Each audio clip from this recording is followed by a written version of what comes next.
and he was elected president of the Maryland State and DC AFL-CIO in October 2001, and is currently serving his fourth term, and soon we hope will be serving finishing his third term, and soon to be serving his fourth. Fred? All righty, thank you, Frank.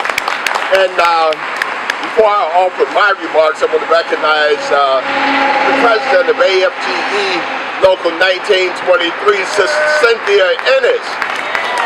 Thank you, Cynthia and AFGE, for all that you do. I don't know about you, but I'm mad as hell. You know, I'm 66 years old, right? Probably not looking forward to working a whole bunch more years, and have some ideas of what retirement could be.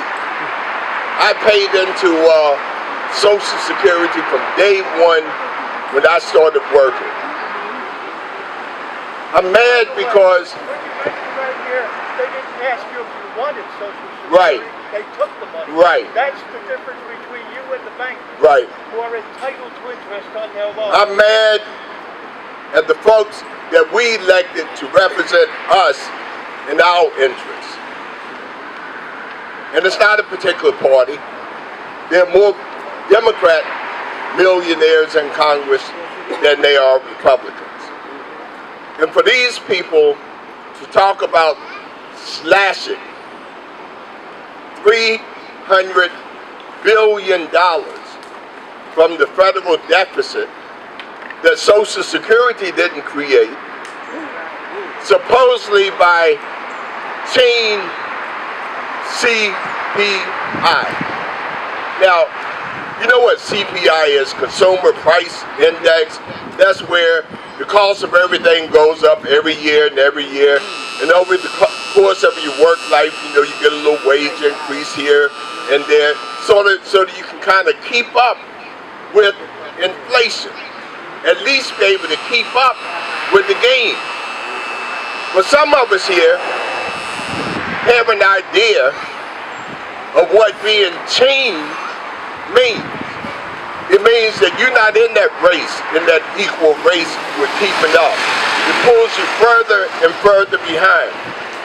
Frank talked about the bags of groceries and what that represents.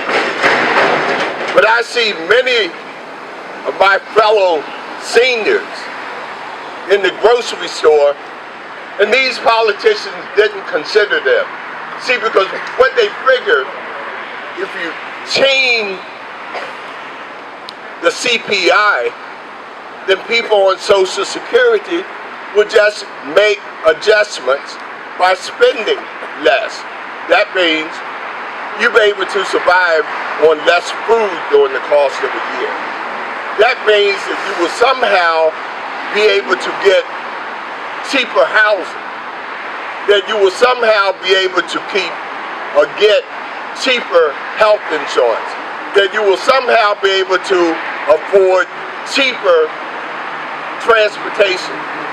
I don't know about everybody, but I would assume that a lot of seniors and retirees are saying, hey, you know, I'm in my 70s, I'm in my 80s, and this car that I'm driving, I want to keep that in good shape. I'm going to make sure I change the oil because it might be my last car.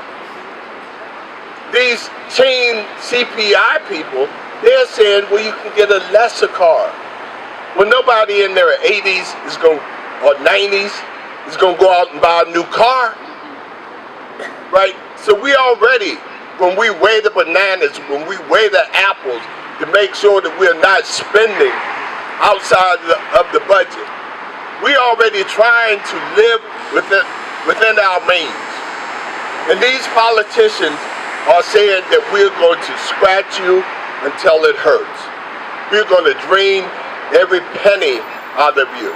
So that increase that you've been getting for the past couple years, guess what?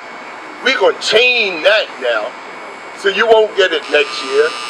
And then it gets compounded because you won't get it next year. And people have to be mad. We do a good job of voting, and the politicians count on us to get out and vote. They count on us to help man and woman, the phone banks and stuff. They don't believe, however, that we are mad. They really don't. They don't believe that it is hurting. They don't know what it's like not only to be able to live on a meager Social Security benefit. Many of us will have to take second jobs when we didn't, or jobs when we didn't want to. You know, because we have the responsibility of helping out with kids and grandkids who find themselves in unfortunate situations. We have to tell these politicians that we are sick and tired of being sick and tired, and that we ain't gonna take it no more. That we ain't gonna take it no more. Then they will understand. So when they ask for your vote, say, where were you on this question? And we have to tell them now, we know where you are on this question.